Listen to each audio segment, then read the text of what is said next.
আকাশে একসময় যাদের দাপটে থরথর করে কাঁপত মধ্যপ্রাচ্য, আজ সেই আকাশের রাজাদের ডানা পুরোপুরি ছেঁটে ফেলা হয়েছে। থমথমে তেহরানের মেহরাবাদ বিমানবন্দর এখন এক ধ্বংসস্তূপের নাম।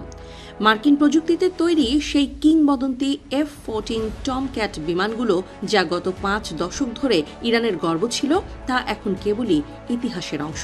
অপারেশন এপিক ফিউরির বিধ্বংসী হামলায় ইরানের বিমান বাহিনীর মেরুদণ্ড আজ চুরমার। হামলার সবচেয়ে নাটকীয় মোড় ছিল ইরানের সর্বোচ্চ নেতা আলী খামেনির ব্যক্তিগত বিমান ইরান ফোর্স 1-এর ধ্বংস হওয়া। ইসরায়েলি বিমান বাহিনীর নিখুঁত নিশানায় এয়ারবাস A340 বিমানটি রানওয়েতেই আগুনের গোলায় পরিণত হয়। নায়াসিনামাইড ও স্যালিসাইলিক সমৃদ্ধ লিলি ফেস ওয়াশ যা ফেসের ডেড স্কিন সেল দূর করে দেয় দ্বিগুণ ফাস্টার ব্রাইটেনিং। ইসরায়েলি সামরিক বাহিনীর দাবি, এই বিমানটি কেবল যাতায়াতের মাধ্যম ছিল না, বরং এটি ছিল অক্ষ শক্তির সাথে সমন্বয় করার মূল চাবিকাঠি। সেই চাবিকাঠি এখন ছাই। 1979 সালের বিপ্লবের আগে ইরানের শাহ আমেরিকার কাছ থেকে 79টি অত্যাধুনিক F-14 টমক্যাট কিনেছিল। সেই সময় এগুলো ছিল বিশ্বের সেরা যুদ্ধ বিমান। কিন্তু গত কয়েক দশকের কঠোর নিষেধাজ্ঞা আর খুচরা যন্ত্রাংশের অভাবে বিমানগুলো ধুঁকছিল। যান্ত্রিক সীমাবদ্ধতা সত্ত্বেও ইরান এগুলোকে আকাশে উড়িয়ে তাদের শক্তি প্রদর্শন করত।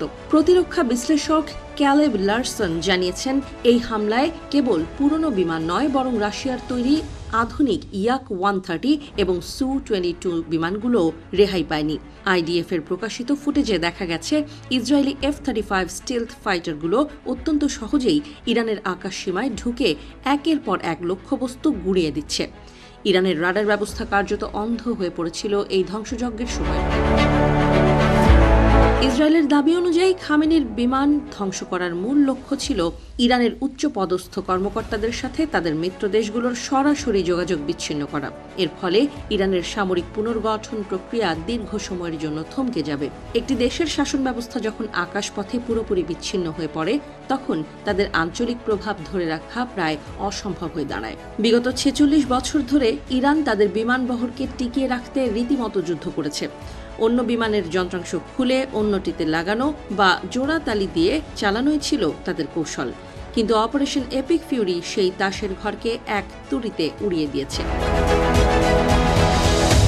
তবে বিমান শক্তি থমকে গেলেও ইরান দমে যায়নি। এখনও তেহরান তার ক্ষেপণাস্ত্র আর দেশীয় প্রযুক্তির জোরে আকাশে আধিপত্য ধরে রেখেছে। বিমান বাহিনীর জোর না থাকলেও ক্ষেপণাস্ত্রে বহুদূর এগিয়ে গেছে ইরান।